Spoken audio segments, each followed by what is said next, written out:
Good morning, everyone. Welcome to the new lecture of Building Construction and Materials.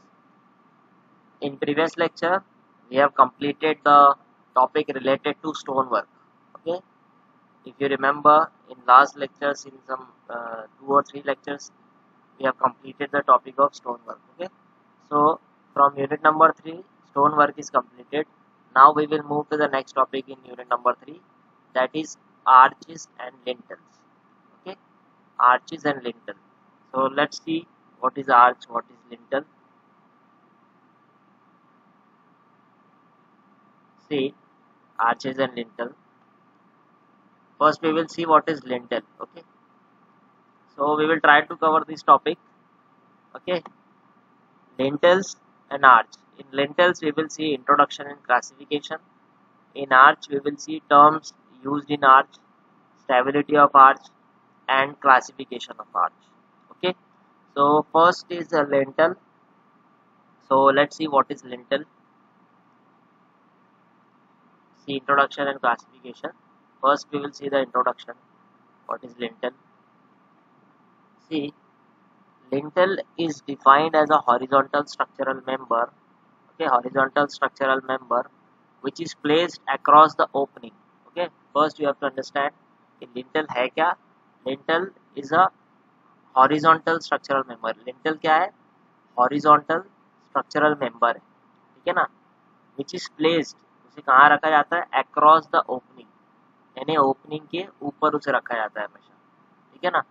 Over the opening या across the opening आप इसे बोल सकते हो, ठीक है ना? ओपनिंग के हमेशा ऊपर रखा जाता है, ठीक है ना? उसके बाद देखिए अ lintel is thus a sort of a beam, इसलिए लिंटल एक तरह का बीम है, ठीक है ना? The width of which is equal to the width of the wall and ends of which are built into the wall. इसकी जो विड्थ है, ठीक है ना, इसकी जो विड्थ है, इस डायरेक्शन में विड्थ जो होगी वो इस डायरेक्शन में कुछ इस तरीके से जो विड्थ होगी इसकी, ठीक है, ये जो विड्थ है, ठीक है ना, ये जो विड्थ है ये वॉल की विड्थ के बराबर होगी। इसकी जो डेप्थ है वो कम ज़्यादा हो सकती है डिपेंडिंग अपॉन द डिज़ाइन, ठीक है ना? उसके बाद इसके जो एंड्स है वो देखिए इस तरीके से वॉल के अंदर होते हैं। देखिए जो एंड्स है देखो वॉल के अंदर है, ठीक है, तो यही इसमें लिखा है, ठीक है। तो फिर से इसको एक बार बता देता हूँ। देखिए लिंटल क्या होता है? एक तरीके का हॉरिजॉन्टल मेंबर है, ठीक है ना? ये कहाँ रखा जाता है? ये हमेशा डोर्स या विंडो के ऊपर रखा जाता है। इसके पहले भी हम लिंटल के बारे में डिस्कस कर चुके हैं। डोर्स या विंडो के ऊपर इसे हम प्लेस करते हैं। ये देखिए डोर है, इसके ऊपर प्लेस किए, ये विंडो है, सॉरी विंडो के ऊपर प्लेस किए, फिर ये डोर के ऊपर इसको प्लेस किए, ठीक है। और जो नीचे होता है ना उसे हम बोलते हैं सील, उसे हम लिंटल नहीं बोलेंगे, उसे हम बोलेंगे सील, जो कि जनरली विंडो या डोर के नीचे होता है, ठीक है। अब पहले हम लिंटल के बारे में थोड़ा सा और देखते हैं। देखिए लिंटल का काम क्यों इस तरीके से रखा जाता है? बिकॉज सी, ये जो लिंटल है इसके ऊपर या तो छत होगा या फिर कोई वॉल होगी। इसका मतलब ये लोड जो आ रहा है ऊपर ये लिंटल पे आ रहा है, बट लिंटल इस लोड को डोर के ऊपर ट्रांसफर नहीं करेगा। यहाँ पे गैप होती है ना, आप हमेशा देखना घर पे, यहाँ पे गैप होगी, तो लिंटल क्या करेगा? इस लोड को साइड में ट्रांसफर कर देगा इस तरीके से, ठीक है, इस तरीके से साइड में ट्रांसफर कर देगा, बट यहाँ पे ट्रांसफर नहीं करेगा, ठीक है, ये पॉसिबल नहीं है। इस तरीके से ट्रांसफर नहीं होगा, डोर के ऊपर ट्रांसफर नहीं होगा, ठीक है ना? ये क्या करेगा? साइड में ट्रांसफर कर देगा, इसलिए it act as a beam, इसलिए ये एक तरह का छोटा सा बीम की तरह एक्ट करता है, ठीक है ना, जो कि ऊपर से लोड को कैरी करके साइड में ट्रांसफर कर देता है, तो इसलिए इसको बोला जाता है लिंटल, ठीक है। लिंटल समझ गया होगा आपको। लिंटल, लिंटल क्या है? एक हॉरिजॉन्टल स्ट्रक्चरल मेंबर है जो कि डोर या विंडो के ऊपर रखा जाता है। लिंटल एक तरह का छोटा सा बीम है जिसकी जो विड्थ है, इसकी जो विड्थ है, यानी कि जैसे कि लिंटल को आप प्लान में देखोगे, जैसे कि ये प्लान है, लिंटल हो गया, ठीक है ना, ये जो हो गई इसकी विड्थ हो गई प्लान में। एक सेकंड, जैसे कि एक एग्जाम्पल के तौर पर देखते हैं, ये जो हो गई इसकी विड्थ हो गई, ठीक है ना, ये विड्थ है याद रखेंगे, और ये इसकी डेप्थ है। तो ये जो है ये डेप्थ है और इसकी विड्थ उस साइड में है, ठीक है ना। तो इसकी जो विड्थ होती है जनरली वॉल की विड्थ के बराबर होती है, ठीक है, जनरली ऐसा होता है, जितनी वॉल की विड्थ रहेगी उतनी इसकी विड्थ रहेगी, ठीक है। तो ये होता है लिंटल, ठीक है। आई होप आपको लिंटल के बारे में क्लियर हुआ है। अब हम देखते हैं कि लिंटल्स कौन कौन से टाइप के होते हैं, इसमें किस तरह क्लासीफाई किया जाता है। देखिए lintels are classified into the following types according to the material of their construction. जैसे कि मटेरियल के हिसाब से लिंटल को क्लासिफाई किया गया है कि जिस मटेरियल से लिंटल बना है। अब लिंटल टिम्बर का हो सकता है, स्टोन का हो सकता है, ब्रिक का भी हो सकता है, आरसीसी, स्टील, ठीक है ना, रेनफोर्स ब्रिक लिंटल्स भी हो सकता है, ठीक है, रेनफोर्स सीमेंट कंक्रीट भी हो सकता है। तो ये अलग अलग टाइप के लिंटल्स हैं, इनके अलग अलग इनके एडवांटेज और डिसएडवांटेजेस हैं, ठीक है। सबके अपने अपने यहाँ पे मेरिट्स और डीमेरिट्स हैं। तो चलिए हम एक एक करके देखते हैं।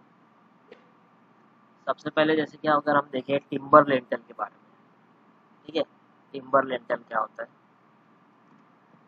देखिए टिम्बर लिंटल कुछ इस तरीके से दिखता है। टिम्बर लिंटल देखो easily available in hilly areas.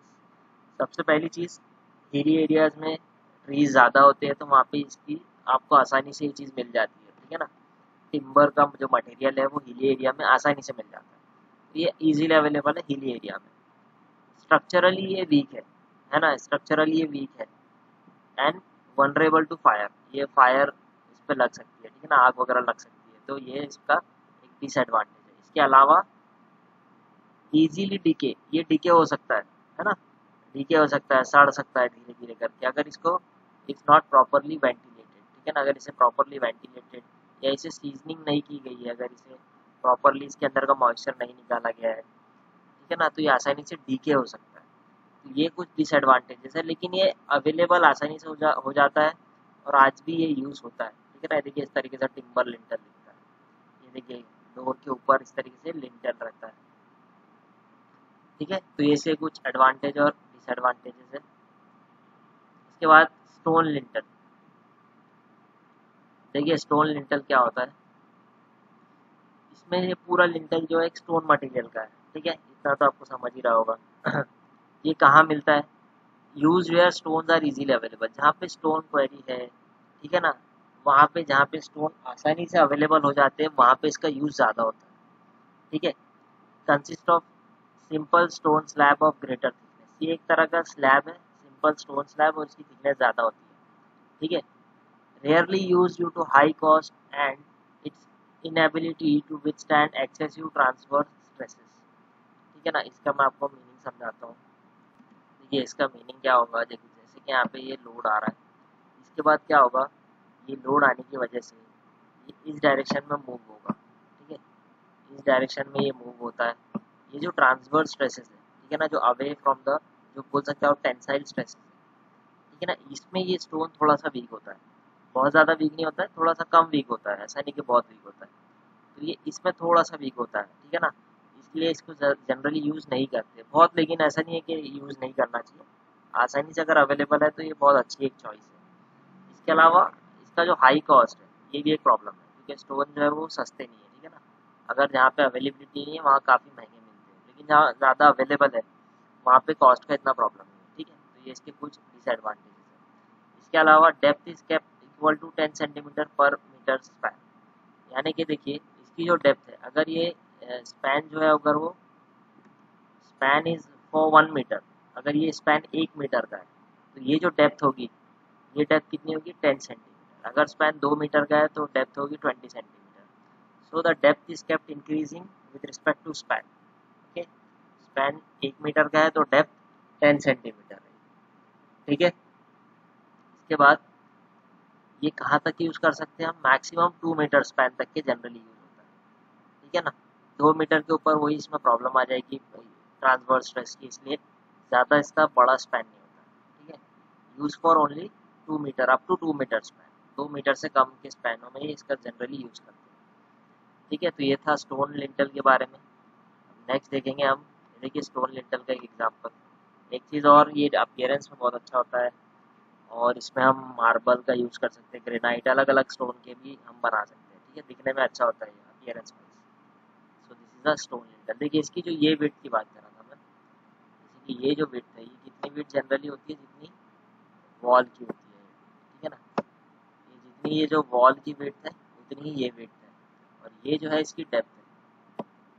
ये जो डेप्थ हम जनरली रखेंगे, ठीक है, ये जो डेप्थ हम जनरली रखेंगे, ये रखेंगे हम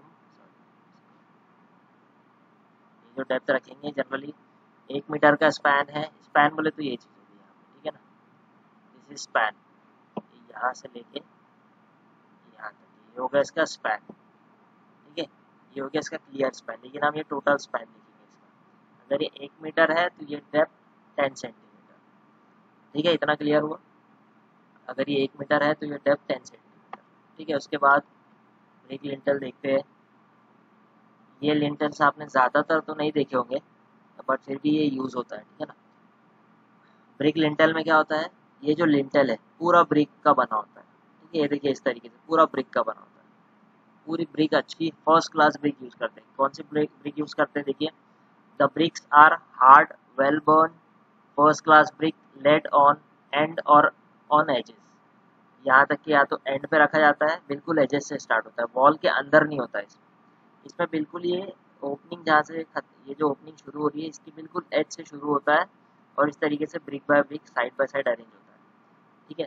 याद रखेंगे इसमें हार्ड और well burn first class brick use करें, हाई क्लास ब्रिक्स इसमें यूज़ करते हैं, ऐसा नहीं कि कोई सेकेंड क्लास या थर्ड क्लास, हम इसमें फर्स्ट क्लास ब्रिक यूज़ करेंगे, ठीक है।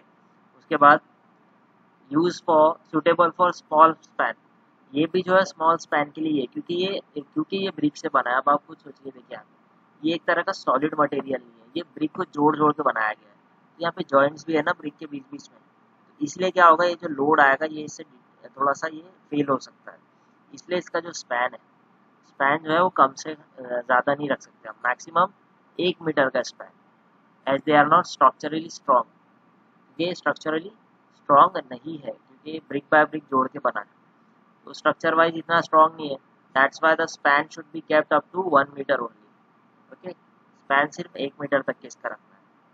इसके बाद depth varies from 10 to 20 centimetre, ये जो डेप्थ है इसकी, ठीक है ना, ये जो डेप्थ है ये कितनी 10 to 20 centimetre depending upon the span, same जैसे कि स्टोन में था 1 मीटर का स्पैन है तो 10 सेंटीमीटर, उसी तरीके से अगर 2 का होता है तो 20 सेंटीमीटर, बट इसका जो स्पैन है जनरली 1 मीटर ही रखना है, ठीक है। The bricks having frogs are more suitable, ठीक है ना। अब जिस ब्रिक का फ्रॉग है, फ्रॉग आपको पता ही था, ये जैसे कि ब्रिक का टॉप सरफेस है, जैसे कि कोई एग्जांपल ले लीजिए ब्रिक का, इसके बीच में जो होता है ना इम्प्रेशन, जो हमने पढ़े थे, ये जो इम्प्रेशन होता है, मार्क जो होता है, ये जो इम्प्रेशन होता है टॉप में, अगर ये वाली ब्रिक यूज़ करोगे तो बेटर है, क्योंकि हमने देखे थे कि ये जो इम्प्रेशन है ये ब्रिक को कनेक्ट करने में आसानी होती है, मॉर्टर को और ब्रिक का कनेक्शन स्ट्रॉन्ग बनाता है, ये जो डेप्थ होती है ना बीच में, एक इंडेंटेशन मार्क होता है, फ्रॉग बोलते हैं इसको, तो ये वाली ब्रिक ज़्यादा बेटर है, ठीक है। तो ये हो गया ब्रिक लिंटल। अब देखते हैं नेक्स्ट, रेनफोर्स ब्रिक लिंटल, ये थोड़ा सा अलग है उससे, इसमें क्या होता है, जो ब्रिक है उसके साथ में थोड़ा सा रेनफोर्समेंट भी ऐड कर देते हैं, रेनफोर्स ब्रिक लिंटल, ठीक है ना।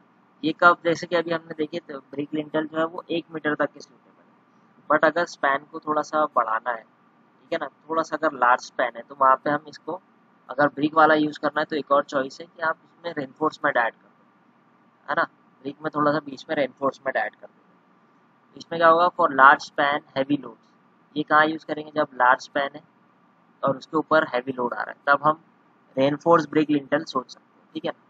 इसके बाद डेप्थ अप टू 10 सेंटीमीटर और इन मल्टीपल ऑफ 10 सेंटीमीटर, इसकी जो डेप्थ है ये जनरली 10 सेंटीमीटर रखेंगे, ठीक है ना, और सेम स्पैन के ऊपर डिपेंड करेगा ये, ठीक है।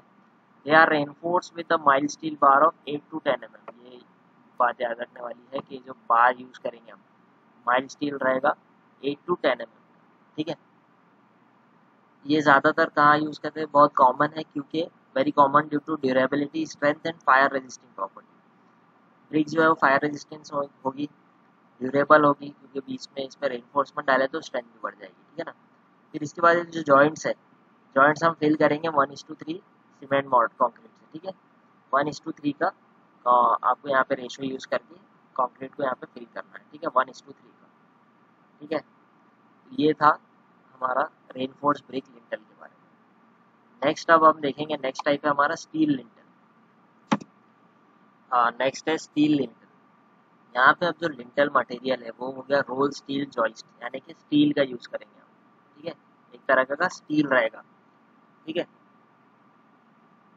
Provided that large opening and where the super impose loads are heavy. अगर ये ओपनिंग बहुत बड़ी है, ठीक है ना, 2 मीटर 3 मीटर के ऊपर है, ठीक है ना, ये ओपनिंग अगर लार्ज है और ऊपर से लोड आने वाला हैवी है, तो बेस्ट कौन सा रहेगा इसमें? Steel lintel. ठीक है, इसमें जो बेटर रहेगा वो रहेगा steel lintel. It consist of role steel joist, यानी कि आई सेक्शन, सॉरी आप इसको बोल सकते हो इस तरीके से, आई सेक्शन रहेगा। रोल स्टील जॉइस्ट का मतलब आई सेक्शन, ठीक है ना। और चैनल सेक्शन भी यूज हो सकता है। चैनल मतलब इस तरीके से ई सेक्शन होता है। चैनल सेक्शन मतलब इस तरीके से ये होता है चैनल सेक्शन, ठीक है, this is channel section. So it consist of either of steel roll steel joist या channel section, either use singly और कॉम्बिनेशन ऑफ 2 और 3 यूनिट्स। अब इसमें क्या हो सकता है, ये इस तरीके से 3 स्टील के बार भी यूज कर सकते हैं, 2 भी कर सकते हैं और सिंगल भी कर सकते हैं, ठीक है। Steel joints are either embedded in concrete और क्लैडेड विद स्टोन फेसिंग। या तो इसको इस तरीके से कंक्रीट में हम फिल करते हैं, या साइड में स्टोन्स लगा देते हैं, इस तरीके से फिक्स कर देते हैं स्टोन्स के साइड में, और इस तरीके से कंक्रीट करते हैं। प्लान में आपको दिख रहा है ये वॉल हो गई, ठीक है ना। ये बीच में क्या हो रहा है, देखिए यहाँ पे स्टोन को फिक्स किए ताकि ये अपनी लोकेशन से मूव ना हो। ये जो स्टील का बीम है आई सेक्शन में, ये अपनी जगह से मूव ना हो, ठीक है ना। इसके बाद pipe separators are used when more than 1 unit are placed side by side. अगर ऐसा आपको 3 यूनिट आपने प्रोवाइड किए, तो एक पाइप सेपरेटर आता है, ठीक है ना। ये क्या करता है, ये तीनों की डिस्टेंस को मेंटेन रखता है। जो भी हमने इसके बीच में स्पेसिंग दिया है उस स्पेसिंग को मेंटेन रखता है पाइप सेपरेटर, ठीक है। ये होता है पाइप सेपरेटर का काम, ठीक है। ये भी एक तरीके का स्टील मटेरियल या प्लास्टिक मटेरियल हो सकता है, जनरली स्टील का यूज करेंगे हम इसमें। तो ये क्या करेगा, ये प्रॉपरली डिस्टेंस मेंटेन रखेगा। अगर 2-3 ज़्यादा से ज़्यादा, एक से ज़्यादा अगर हम कोई भी बीम यूज कर रहे हैं, ठीक है। तो ये हो गया पाइप सेपरेटर का काम। नेक्स्ट देखते हैं हम, नेक्स्ट टाइप जो हमारा इंपॉर्टेंट है, जो ज़्यादा यूज होता है, वो है रेनफोर्स सीमेंट कंक्रीट। ये बहुत यूज होता है, ठीक है। रेनफोर्स सीमेंट कंक्रीट लिंटर, देखिए इस तरीके से, इसकी इमेज देखोगे तो और अच्छे से समझेगा। ये देखो इस तरीके से रेनफोर्स सीमेंट कंक्रीट लिंटर बोलते हैं इसको, ठीक है, आरसीसी लिंटर। ये कहाँ यूज होता है? बहुत कॉमनली यूज होता है, common in use due to their strength, rigidity and fire resistance, और इकोनॉमिकल भी, क्योंकि देखिए यहाँ पे इसकी स्ट्रेंथ अच्छी है क्योंकि आरसीसी है, रिजिडिटी है, फायर रेजिस्टेंस भी और इकोनॉमिकल भी है, ठीक है। इसलिए सबसे बेटर है RCC. Width is kept equal to the width of wall, जो भी इसकी विड्थ है वॉल की विड्थ के बराबर रखना है। Longitudinal reinforcement, mild steel bars are provided near the bottom to take up tensile stresses. अब इसमें क्या हो रहा है, देखो ये टॉप पे बार नहीं है, ये बिल्कुल नीचे रखी है, क्योंकि ये जो टेंसाइल स्ट्रेसेस आएंगे इसको बियर करेगा। ये जो कि स्टोन में प्रॉब्लम थी वो इसे टैकल कर लेगा। ये जो टेंसाइल स्ट्रेसेस आएंगे इसे आसानी से ये रेनफोर्समेंट केज जो है माइल्ड स्टील बार का, ये इसे बियर कर लेगा, ठीक है। लॉन्गिट्यूडिनल जो रेनफोर्समेंट ये हमने प्रोवाइड किया, ठीक है। और ये जो होते हैं, ये वर्टिकल जो स्टिरप्स है, ये शियर को टैकल करते हैं, ठीक है, ये तो आपको पता ही होगा। उसके बाद depth of lintel and reinforcement depend on span and magnitude of loading. अब इसकी जो डेप्थ है, ये जो इसकी स्पैन है और ये जो डेप्थ है, ये हम इंक्रीज करेंगे अगर ऊपर जो लोड आ रहा है वो ज़्यादा हो तो, ठीक है ना। जैसे कि हमने देखे थे 10 centimetre for 1 metre span generally depth होती है, ठीक है ना। ये डिपेंड करता है लोड के ऊपर भी, अगर हैवी लोड आ रहा है तो उसकी विड्थ और डेप्थ हम बढ़ा देंगे, ठीक है। ये हो गया आरसीसी लिंटल के बारे में, ठीक है। अब नेक्स्ट जो हम देखेंगे वो देखेंगे आर्च के बारे में, ठीक है। Next is we will see about the arches, ठीक है, ठीक है। So next is arch. Lintel तो आपने देख लिए, अब हम देखेंगे कि आर्च क्या होता है। आर्च भी आपने देखे ही होंगे आपके डे टू डे लाइफ में, ठीक है ना। इस तरीके से इसका शेप होता है आर्च का, है ना, एक आर्क की तरह शेप होता है, this is called arch. Arch generally वहाँ यूज़ करेंगे जहाँ पे लिंटल हम यूज़ नहीं कर सकते। लिंटल हम कहाँ यूज़ नहीं कर सकते, अगर ये स्पैन इतना बड़ा है, देखिए स्पैन कितना बड़ा है इसका, अगर स्पैन बहुत ज़्यादा बड़ा है, ठीक है ना, तब हम आर्च यूज़ करेंगे। इसकी कुछ कंडीशन है, वो सारी चीज़ें हम देख लेते हैं। सबसे पहले देखिए आर्च होता क्या है।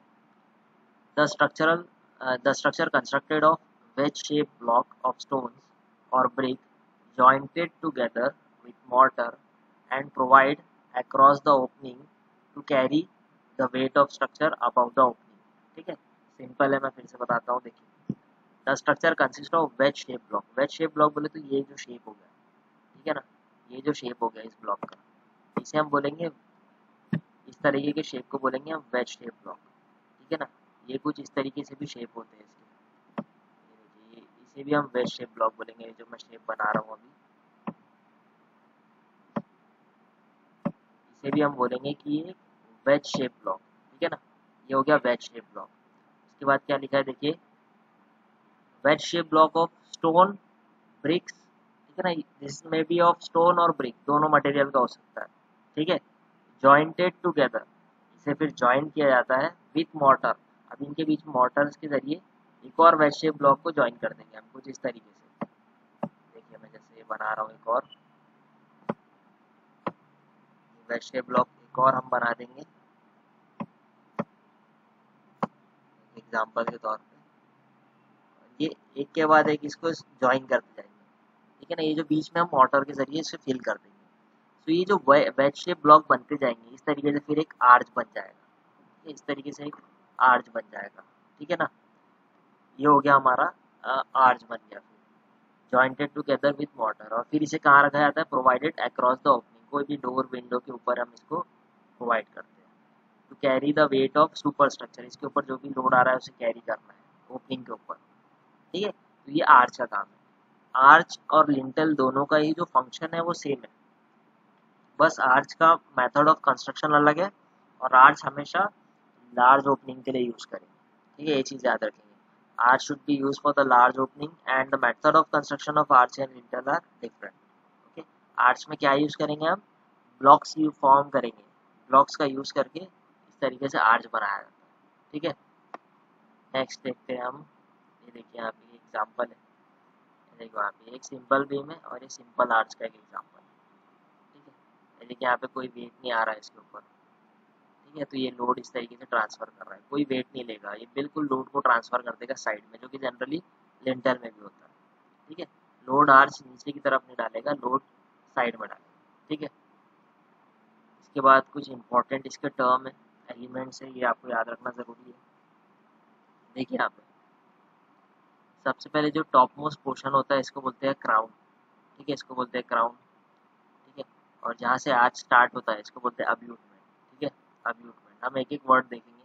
और ये होता है स्पैन, क्लियर स्पैन, ये सेंटर लाइन हो गई इसकी। इसमें इंपॉर्टेंट चीज़, आर्च का जो इंटरनल जो ये होता है, सॉकेट भी बोलते हैं हम, ये जो इंटरनल पार्ट है आर्च का, ये देखो इसको बोलते हैं, जो इंटरनल पार्ट है इसको बोलते हैं इंट्राडोस, ठीक है, याद रखेंगे, दिस इज कॉल्ड इंट्राडोस। ये जो इंटरनल पार्ट होता है ना, दिस इज कॉल्ड इंट्राडोस।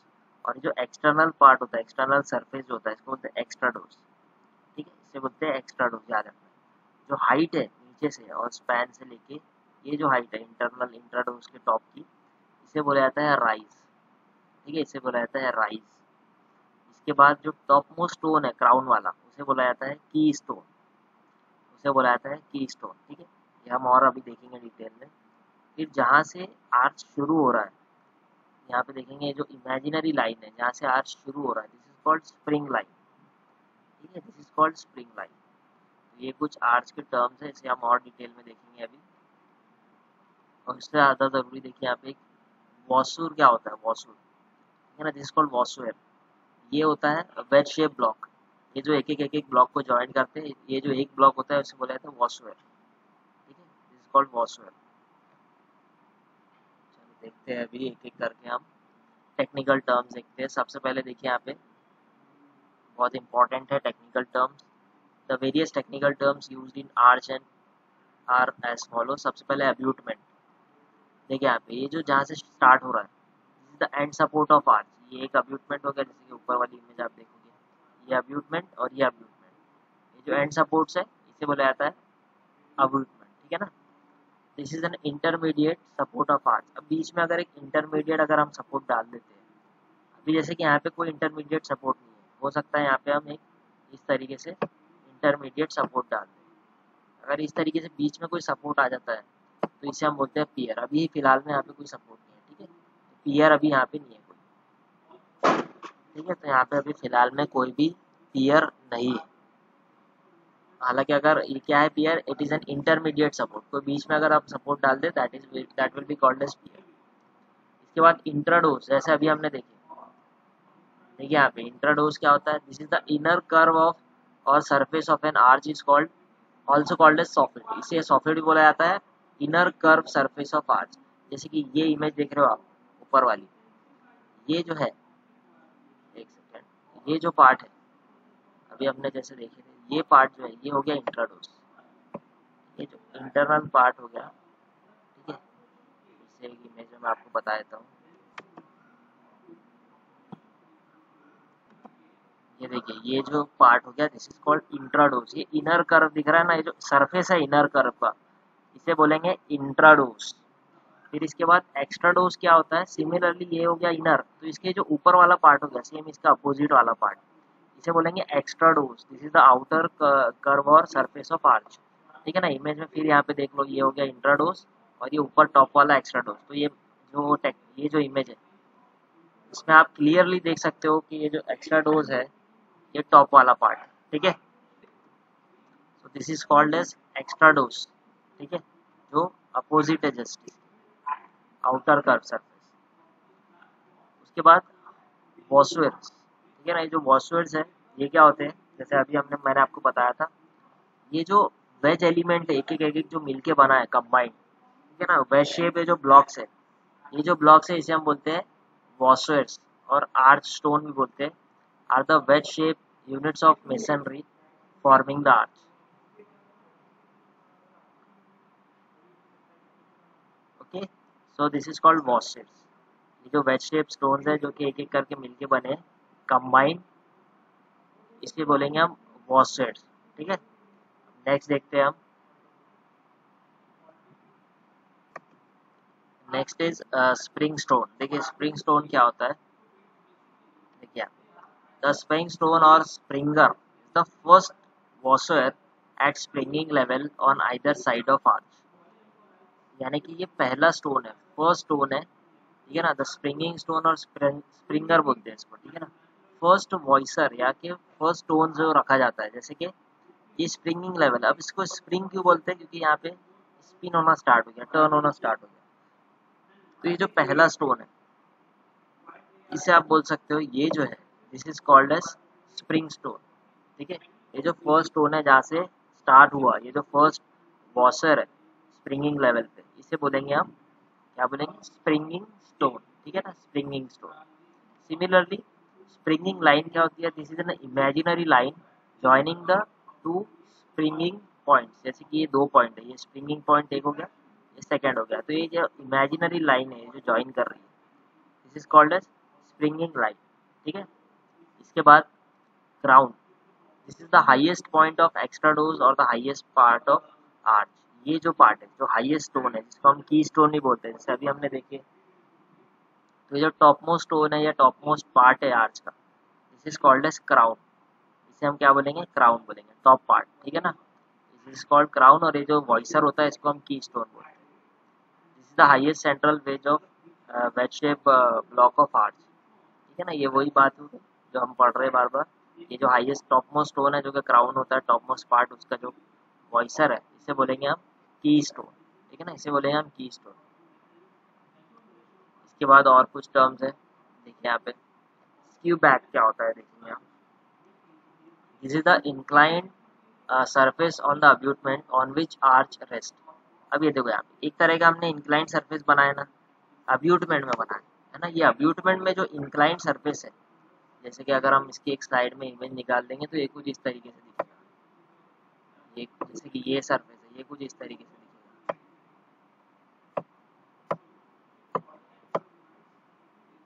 ठीक है ना।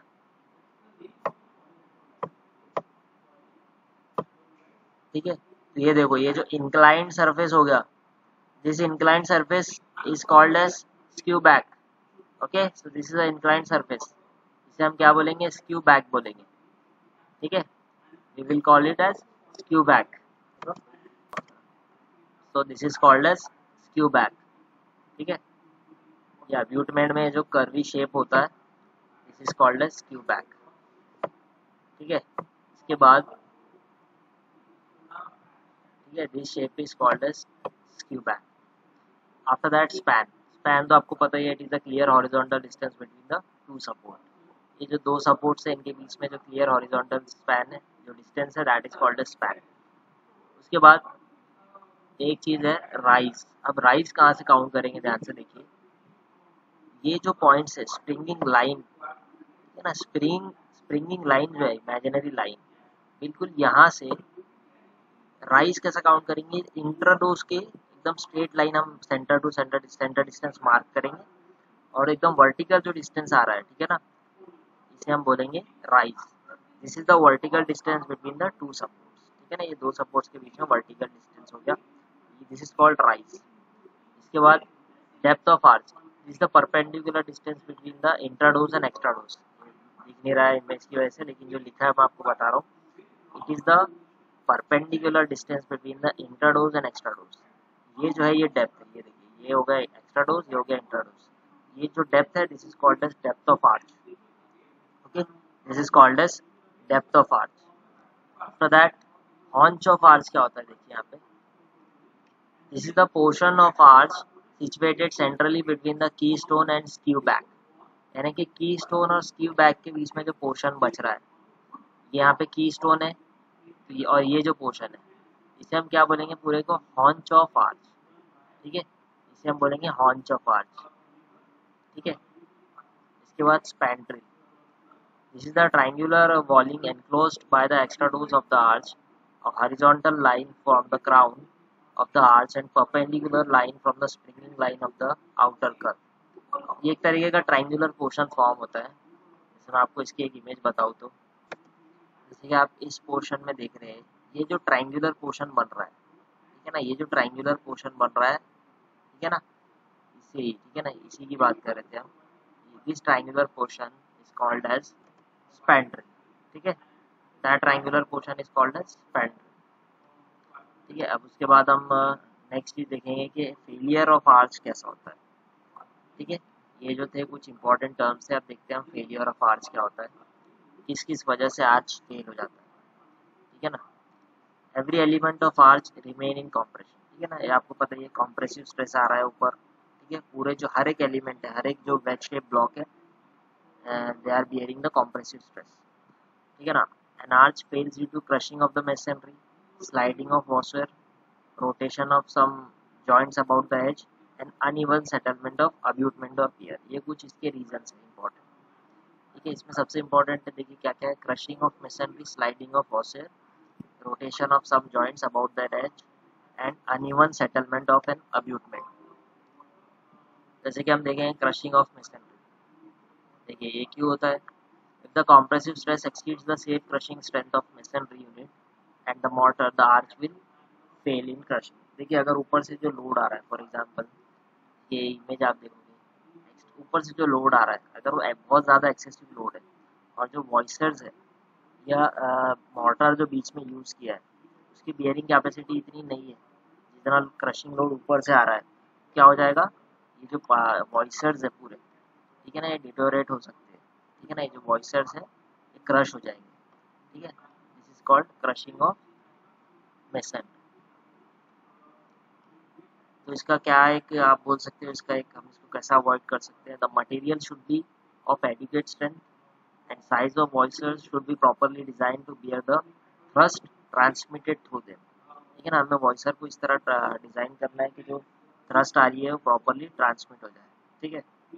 सो ये उसका एक, उसके अलावा देखिए स्लाइडिंग ऑफ वॉइसर्स, जो वॉइसर्स है, ठीक है ना, ये जो वॉइसर्स है ये स्लाइड हो सकते हैं, ठीक है ना, ये एक दूसरे के ऊपर स्लाइड हो सकते हैं, इसे हमें रोकना है, अदरवाइज ये भी एक तरह का फेलियर हो जाएगा।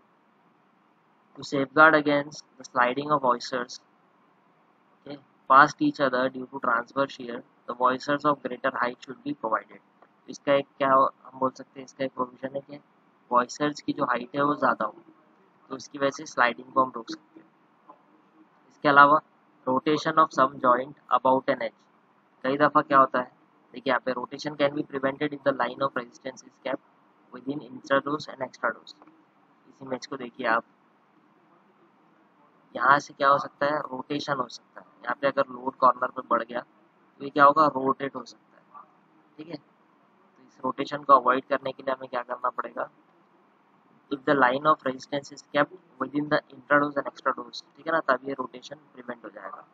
Also the line of thrust should be made cross the joint away from the edges to prevent the crushing of edges. ठीक है, इसके अलावा देखिए अगर uneven settlement of an abutment और गियर, जो साइड सपोर्ट्स है, ठीक है ना, अगर हमने पढ़ चुके हैं पहले भी फाउंडेशन में अनइवन सेटलमेंट क्या होता है, अगर ये अनइवन सेटलमेंट होगा तो उसकी वजह से भी फेलियर हो सकता है। ठीक है, तो ये कुछ इसके फेलियर्स के बारे में था। ठीक है, नेक्स्ट लेक्चर में हम देखेंगे कि क्लासिफिकेशन ऑफ आर्ट्स, थोड़ा सा लेंदी है इसलिए हम इसे नेक्स्ट लेक्चर में देखेंगे क्लासिफिकेशन ऑफ आर्ट्स क्या होता है। ठीक है, चलिए, thank you so much. Hello everyone, welcome to the new lecture of building construction and materials. पिछले लेक्चर में हमने देखे थे कि लिंटेल्स और आर्च क्या होते हैं। ठीक है ना, लिंटेल्स के बारे में हमने पढ़ चुके थे पूरा। उसके बाद हमने आर्च स्टार्ट किए थे और आर्च में इंपॉर्टेंट टर्म्स क्या होते हैं, उसके फेलियर किस तरह होता है और आर्च क्या होता है, ये सारी चीज़ें हमने देखी। ठीक है, आज हम देखेंगे कि क्लासिफिकेशन ऑफ आर्च क्या होता है। ठीक है, चलिए देखते हैं क्लासिफिकेशन ऑफ आर्च क्या होता है, आर्च किस तरह क्लासीफाई किए गए हैं, कौन कौन से उसके टाइप्स होते हैं, ये सब देखेंगे हम। देखिए, क्लासिफिकेशन ऑफ आर्च, आर्च में be classified according to their material of construction and workmanship. पहला जो क्लासिफिकेशन है वो मटेरियल के हिसाब से है। दूसरा है आर्च के शेप के हिसाब से, shape of curve form by there soffit और इंट्राडोर्स, किस तरह के शेप में फॉर्म हो रहा है, वो फ्लैट हो सकता है, कर्व हो सकता है। उसके बाद नंबर ऑफ सेंटर्स। ठीक है, तो ये तीन चीज़ों के ऊपर, इन थ्री बेसिस के ऊपर आर्च को क्लासीफाई किया गया है।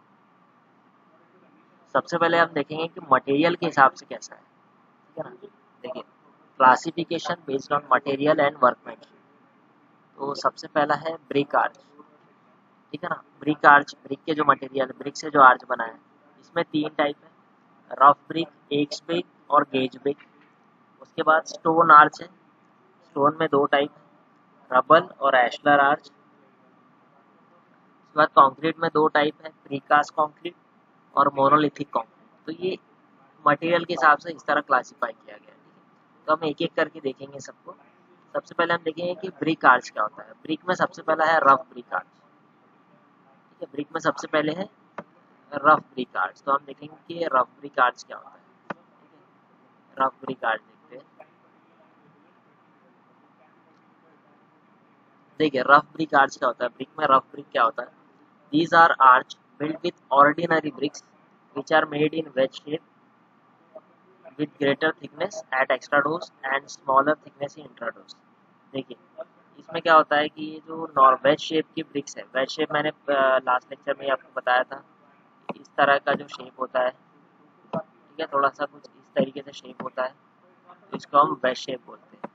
ठीक है, इसको हम वेज शेप बोलते हैं। तो इस तरह की ब्रिक ऑर्डिनरी ब्रिक्स, ठीक है ना, फर्स्ट क्लास ब्रिक यूज़ नहीं करते हैं, नॉर्मल ऑर्डिनरी ब्रिक्स यूज़ करेंगे इसमें। ठीक है ना, इस तरीके का जो होता है। तो इसमें जो देखिए क्या लिखा है, with greater thickness at extrados, यानी कि जो ऊपर पार्ट है इसकी थिकनेस ज़्यादा होती है और इंट्रा डोज की थिकनेस कम होती है। ठीक है, इसमें देखिए नॉर्मल ब्रिक से आर्च बना है।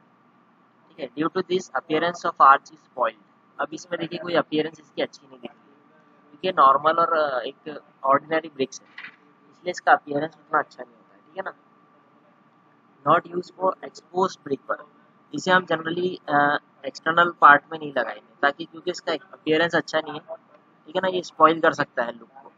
दैट्स वाई ये जो है ये जनरली ऐसी जगह पे बनाएंगे जहाँ ज़्यादा लोग देखते ना हो, ज़्यादा ये एक्सपोज ना होता हो।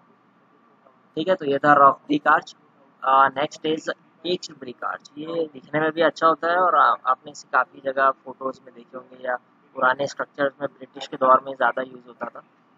देखिए आप, bricks are cut into wedge shape with bricks axe. देखिए इस डायरेक्शन में ब्रिक्स को काटा जाता है, इसको एक्स बोलते हैं। ठीक है ना, ब्रिक एक्स बोलते हैं इसको। ये देखिए इस तरीके से ब्रिक को काटा जाता था, इस तरीके से ब्रिक का शेप है। Joint of arches are of uniform thickness along with radial line. इस तरीके से रेडियल लाइन है, यानी कि एक पॉइंट से निकलता था। देखिए किस तरीके से ये इस तरीके से निकला है रेडियल लाइन को। ठीक है, not finally dress, so it does not give much attractive appearance. इसका इतना ज़्यादा अच्छा अपीयरेंस इसलिए नहीं है क्योंकि बहुत ज़्यादा फिनिशिंग नहीं करता है इसमें। ठीक है, तो ये एक ब्रिक है क्योंकि एक्स के शेप में है। ठीक है, next is gauged brick. Gauged brick arch में क्या होता है देखिए, accurately prepare to wedge shape, देखो ये पूरा वेज शेप की तरह है, ठीक है। Specially shape soft brick known as rubber brick are use, surface of which are fine brush, the lime putty is use for binding of the blocks. इसमें देखो वेज शेप के होते हैं, ठीक है ना, इसको बाइंडिंग करने के लिए हम लाइम और पुट्टी का यूज करते हैं, ठीक है, इस तरीके से, ठीक है। Uncut bricks with wedge shape mortar, देखिए इस तरीके से, bricks cut into wedge shape and mortar joint of uniform thickness, इस तरीके से ब्रिक्स को काट के बनाया जाता है, ये दिखने में भी अच्छा होता है, ठीक है। तो ये ब्रिक्स के हो गए। Next is rubble arch, stone का जो आर्च होता है, ठीक है, स्टोन मटेरियल का जो है उसको रबल आर्च भी बोलते हैं, made of rubble stone which are hammered rest roughly to the shape and size of voisers of the arch and fixed in cement mortar, ठीक है। इस तरीके से देखिए हमने पढ़ चुके हैं स्टोन मेसनरी में, इस तरीके से जो आर्च है स्टोन का, देखिए वॉइसर किस तरीके से बनाया गया है, ये आर्च का एक पूरा शेप है, ठीक है। These arches are use for small span up to 1 metre, लेकिन इसका जो स्पैन है, ठीक है, ये जो स्पैन है इसका, ये 1 मीटर तक के होता है, क्योंकि स्टोन जो है ट्रांसवर्स लोड में उतने अच्छे नहीं है, हम इसको पहले भी देख चुके थे कि ट्रांसवर्स लोड जो आता है स्टोन में वो उतना अच्छा उसको कैरी नहीं कर पाता, ठीक है। तो ये होता है rubble arch. Next is ashlar arch, ashlar arch देखेंगे ये भी स्टोन का एक पार्ट है, stones are cut to the proper shape of voussoirs and are fully dressed properly joint with cement mortar, ठीक है ना, देखिए इस तरीके से स्टोन्स को काटा जाता है और इसको एक वॉइसर की तरह बनाया जाए, वॉइसर बन जाते हैं और इसको फिर प्रॉपरली जॉइन किया जाता है cement mortar. Up to a depth of 60 cm, the voisers are made of full thickness of the arch, ठीक है, जितनी आर्च की थिकनेस है उतनी थिकनेस का वॉइसर यानी कि ब्लॉक होता है उसकी भी थिकनेस होती है, ठीक है। तो ये हो गया voussoir ashlar arch. Next is precast concrete arch, आपने ये देखे होंगे प्री कास्ट कॉन्क्रीट आर्च, इस तरीके से पहले से कास्ट किया हुआ होता है और इसे मशीन के जरिए हम प्लेस करते हैं, ठीक है। ये कहाँ यूज करते हैं, use for small opening in building, the voussoir in the form of cement concrete blocks are prepared in special mould, इसमें देखिए वॉइसर्स दिखे नहीं होंगे, इसमें एक पूरा का पूरा कंप्लीट एक ब्लॉक होगा, ठीक है। Generally the concrete blocks are use without reinforcement, इसमें जो ब्लॉक्स होते हैं जनरली विदाउट रेनफोर्समेंट भी यूज करते हैं, ठीक है। तो इस तरीके से एक प्रीकास्ट कॉन्क्रीट का आर्च है, ठीक है। मोनोलिथिक कॉन्क्रीट आर्च देखते हैं, ये बिल्डिंग आपको जो दिख रही है इटली में है ये, ठीक है। देखिए constructed from castings into concrete either plain or reinforced depending upon the span and magnitude of load, the quite suitable for larger span, देखिए इसमें बहुत सारे स्पैन है, लार्जर स्पैन है, इसमें हम क्या करेंगे एक बहुत सारे मोनोलिथिक कंस्ट्रक्शन करेंगे, एक ही जैसे बहुत सारे कंस्ट्रक्शन, ठीक है।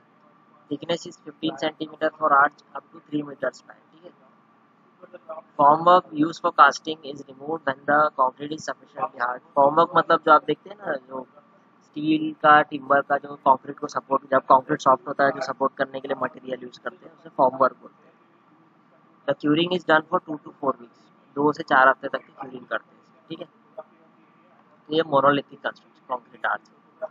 Next is classification according to shape, shape के हिसाब से क्लासिफिकेशन अगर हम इसकी देखेंगे तो इसमें कौन कौन से शेप आते हैं, flat arch, segmental arch, semi circular arch, relieving arch, Dutch और फ्रेंच आर्च, ठीक है। तो ये इतने टाइप के जो आर्च है, ठीक है ना, ये 5 टाइप के आर्च जो है ये शेप के हिसाब से बनाए गए हैं, आर्च का जो शेप है उसके हिसाब से इसको बनाया गया है। तो अब देखते हैं कि ये एक एक का इसका मीनिंग क्या होता है, ज़रा हम ये देख लेते हैं, ठीक है।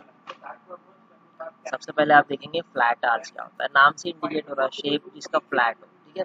इसको देखते हैं फ्लैट आर्च क्या होता है, देखिए बिल्कुल इस तरीके से फ्लैट होता है, कोई कर्व नहीं कुछ नहीं, बिल्कुल फ्लैट आर्च होता है। अब आर्च में जैसे हमने देखे थे ये वॉइसर से मिलके जो बनता है इसे आर्च बोलते हैं ना, तो ये देखिए वॉइसर है, वेज शेप ब्लॉक, ये एक तरह का लिंटल की तरह काम करेगा, ठीक है ना। देखिए यहाँ पे act like a lintel when it is provided over the opening, joint radiated to centre, use only for light loads, span up to 1.5 metre, यानी कि 1.5 मीटर तक का स्पैन है, हल्का लोड होना चाहिए, ज़्यादा हैवी लोड कैरी नहीं करेगा और बिल्कुल एक लिंटल की तरह दिखेगा ये, है ना, एक तरीके का लिंटल ही दिखा है, बस फर्क क्या है, ये आर्च है, आर्च का मतलब इसमें वेज शेप ब्लॉक होते हैं, ठीक है। तो ये होता है flat arch. Next is segmental arch, जो कि काफ़ी यूज होता है, देखिए सेगमेंटल इसका जो शेप है वो सेगमेंटल शेप है, प्रोवाइडेड ओवर द ओपनिंग, इस तरीके से सेगमेंटल शेप है, ओपनिंग के ऊपर प्रोवाइड करते हैं, दिखने में भी अच्छा होता है। Joint radiated from the centre, इसके सेंटर से जॉइंट रेडिएट हुआ है पूरा, which lies below the springing line, ठीक है ना। Joint radiated from the centre, ये जो है इसका एक स्प्रिंग लाइन के नीचे एक जॉइंट है, यानी कुछ इस तरीके से, ये कुछ इस तरीके से निकला है, एक सेकेंड, रेडिएट कुछ इस तरीके से हुआ है ये,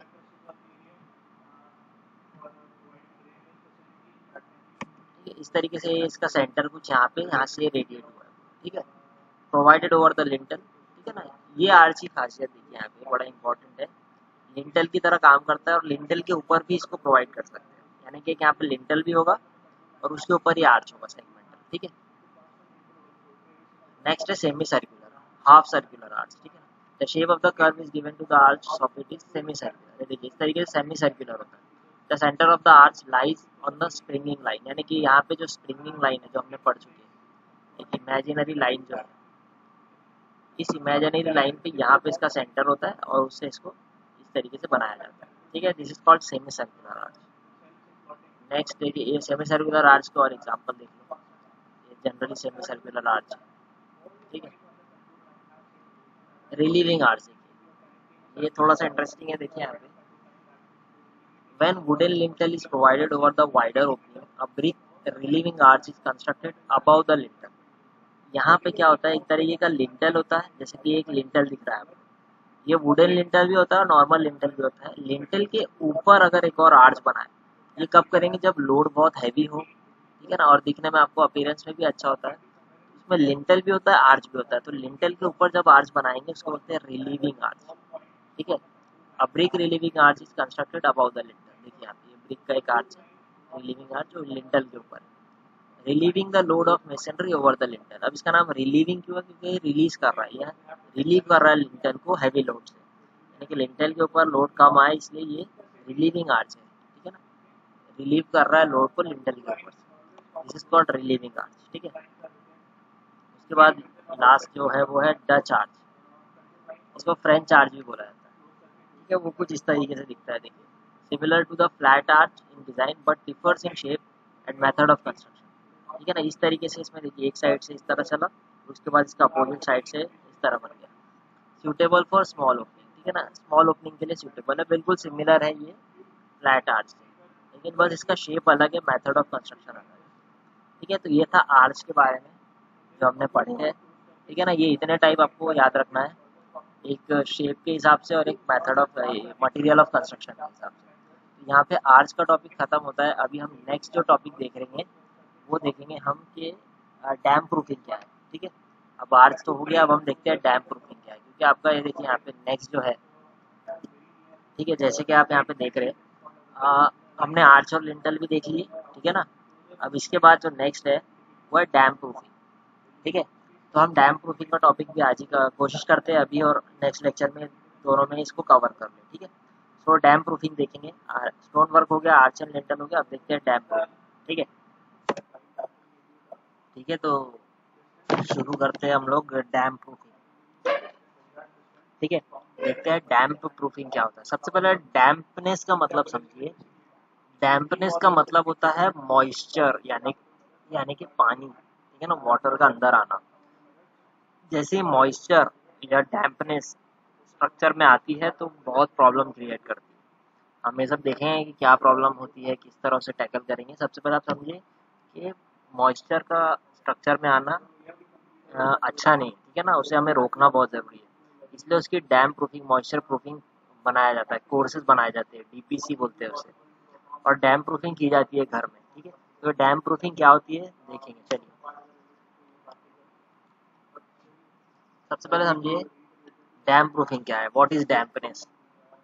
Dampness is a common problem in building, ठीक है ना। It refers to access and penetration of moisture content, यहाँ पे समझिए, it refers to access and penetration of moisture, यानी कि moisture का penetrate होना किसमें, बिल्डिंग में, into the building through its wall, floor और roof, यानी कि वाटर का, मॉइस्चर का बिल्डिंग के अंदर आना। कहाँ से अंदर आएगी, थ्रू फ्लोर्स, रूफ से या वॉल से। जैसे कि ये इमेज देख रही है आप, ये इमेज में देखोगे कि वाटर लाइन की वजह से यहाँ पर देखिए पूरा वाटर का पेनेट्रेशन हो चुका है, तो देखिए किस तरीके से दिख रहा है। This is called dampness. ठीक है, पानी का या मॉइस्चर का बिल्डिंग के अंदर आ जाना। ठीक है ना, कोई वाटर होते हैं उसके लीकेज की वजह से अलग अलग इसके रीजंस हो सकते हैं। ठीक है, तो ये मॉइस्चर का बिल्डिंग के अंदर आना, that is called as dampness. ठीक है, उसके बाद it is important to take measure to prevent dampness. ठीक है ना, इस डैम्पनेस को हमें प्रिवेंट करना है, हम इसे अलाउ नहीं कर सकते बिल्डिंग में आसानी से। ठीक है, तो हमें क्या करना है, क्योंकि ये बिल्डिंग में आके ये प्लास्टर को खराब करेगी, बिल्डिंग के इंटरनल स्ट्रक्चर को खराब करेगी, वीक करेगा, इसलिए हमें इसे रोकना है। ठीक है ना, we have to prevent this dampness. ठीक है, such measures is called as damp proofing. अब जो आप इसको रोकने के लिए जो मेजर्स लोगे, ठीक है ना, उसे क्या बोलेंगे, डैम प्रूफिंग करना। हम जो भी मटेरियल की वजह से इसे रोकेंगे उसे हम बोलेंगे डैम प्रूफिंग मटेरियल, तो हम उसे करेंगे डैम प्रूफिंग। ठीक है, उसके बाद waterproofing is a treatment of the surface or a structure in a building to prevent leakage.